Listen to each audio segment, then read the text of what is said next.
Saudara-saudaraku, mari kita bersama mempersiapkan hati dan pikiran kita untuk membaca Alkitab dan menghayati kekayaan firman Tuhan. Marilah kita berdoa.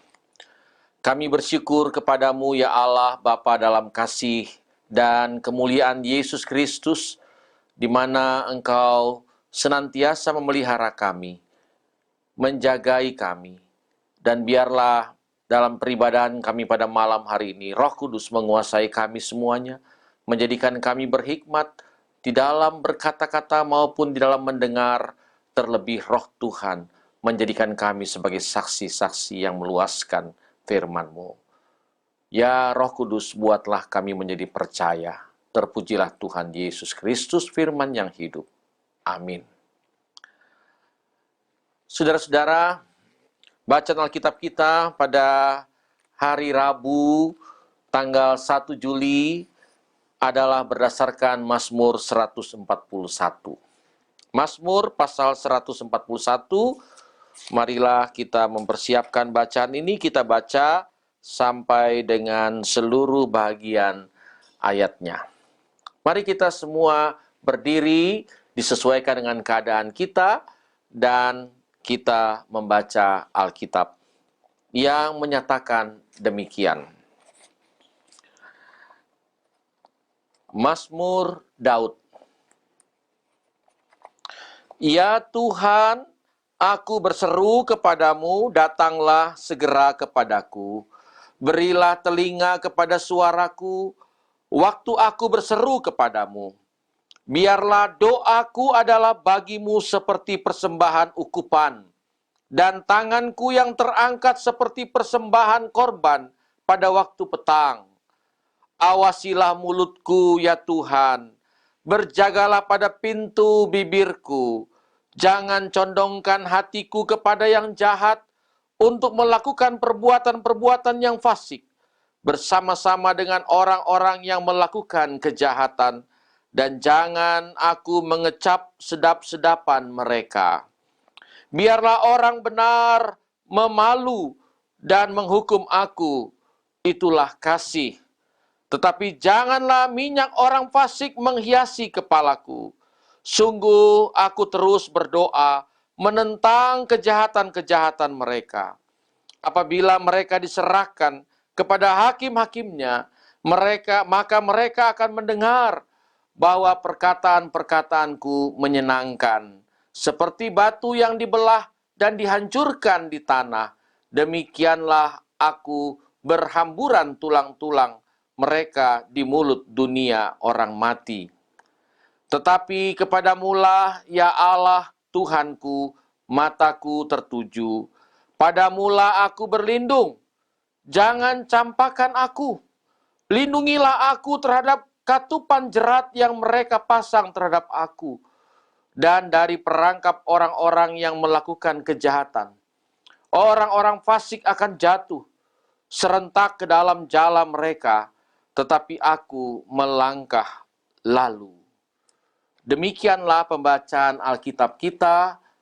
Yang berbahagia adalah mereka yang senantiasa membaca Alkitab dan menghayatinya. Terpujilah Tuhan Yesus Kristus. Haleluya.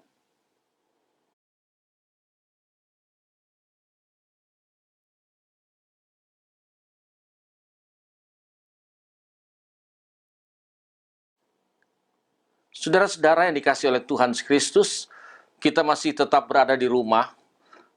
Hari ini tanggal 1 Juli, kita sudah melewati sepanjang bulan April, Mei, Juni, 3 bulan setengah. Kalau dari minggu sesudah 15 Maret. Cukup panjang ya, waktu kita tidak dapat bertemu, berkesempatan beribadah dalam ibadah keluarga, ibadah rumah tangga. Saya kira kita semua sependapat tidak menjadikan ini masalah. Tapi kita semua berkerinduan untuk dapat mengalami satu perjumpaan. Entah waktu yang kapan yang tepat. Kita tidak perlu dulu untuk memikirkan itu, tetaplah itu menjadi harapan kita. Saya senang selalu mendengar Bapak Dr. Ahmad Julianto dalam setiap konferensi pers, setiap 15.30, setiap harinya, dan dia mengakhiri, kita semua bisa. Itu berarti untuk menghadapi tantangan bahkan ancaman COVID-19 ini, sebenarnya kita semua bisa. Dan salah satu kebisaan kita adalah kita memiliki ketangguhan.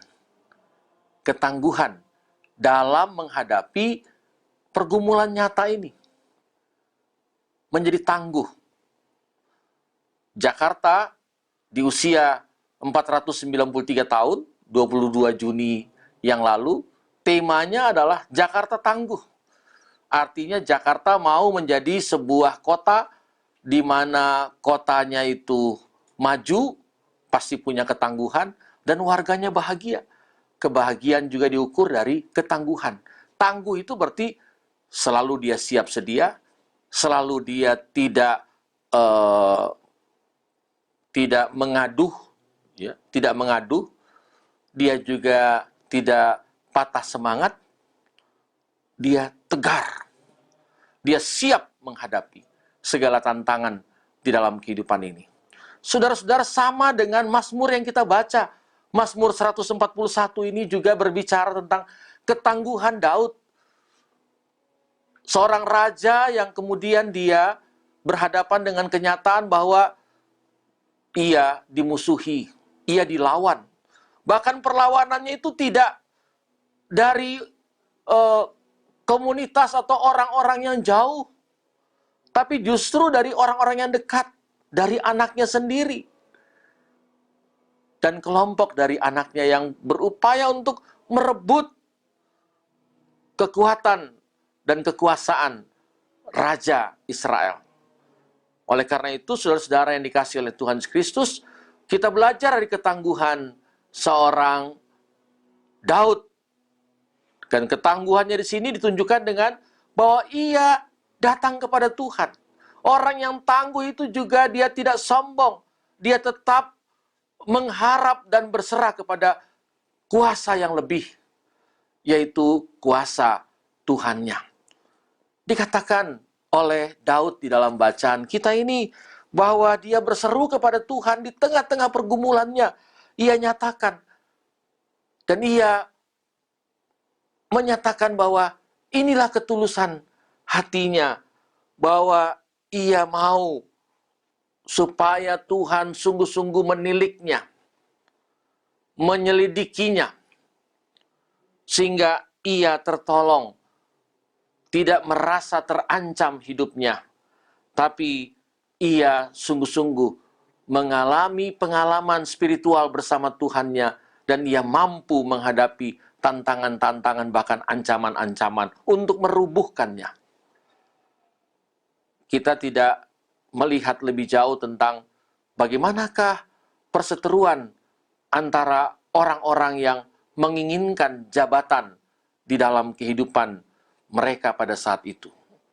Sebenarnya menginginkan jabatan itu hal yang biasa. Semua kita mempunyai obsesi untuk bisa memiliki atau memangku jabatan. Tapi sudah barang tentu haruslah bermula dari ketulusan hati juga. Jangan hanya mau jabatannya saja, tapi tidak mau bekerja lebih baik lagi, tidak mau melaksanakan tugasnya lebih hebat lagi. Karena itu, saudara-saudara yang dikasihi oleh Tuhan Kristus, kita belajar pertama-tama dari cerita Daud ini.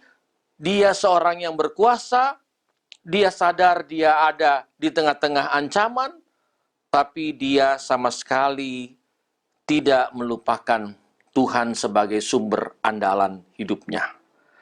Dia memohon kepada Tuhan agar Tuhan bukan membebaskan masalahnya, tapi Tuhan menguatkan ia agar ia dapat menguasai diri ketika menghadapi masalah-masalah dalam hidupnya.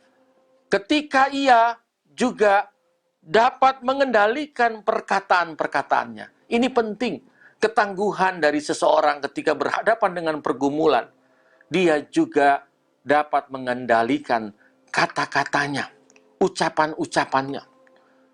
ia dapat mengelola perasaan-perasaan hatinya. Jangan sampai ia terjebak, terpancing untuk menyatakan hal-hal yang buruk terhadap sebuah keburukan.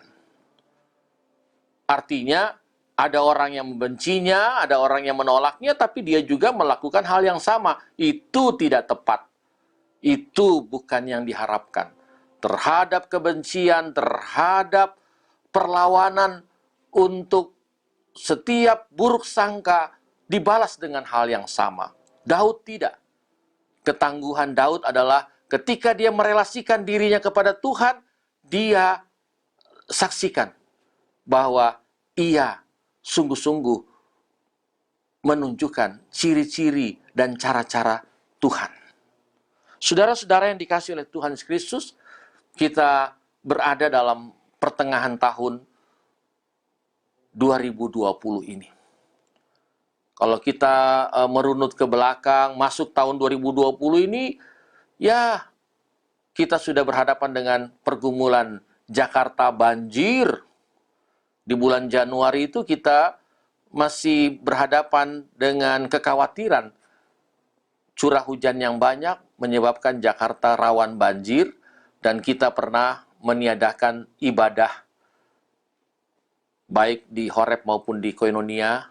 Itu tidak ada ibadah hari Minggu karena banjir. Tidak bertahan lama, saya kira tidak lebih dari 2 bulan, kita kembali berhadapan dengan adanya tantangan, bahkan ancaman atas kehidupan ini dengan adanya pandemi COVID-19. Sesungguhnya, dalam kitab suci sudah dinyatakan bahwa setiap umat percaya itu memang dia bagaikan domba di tengah-tengah serigala hidupnya. Artinya di tengah-tengah ancaman yang demikian. Karena itu dia perlu memiliki nurani kehidupan yang memang betul-betul ada andalan dalam hidupnya. Jadi ketangguhan Daud bukan saja kehebatannya untuk mengalahkan Filistin, tapi ketangguhannya adalah juga karena kedekatan dengan Tuhan. Ini yang paling penting, ketangguhan karena kedekatan dengan Tuhan.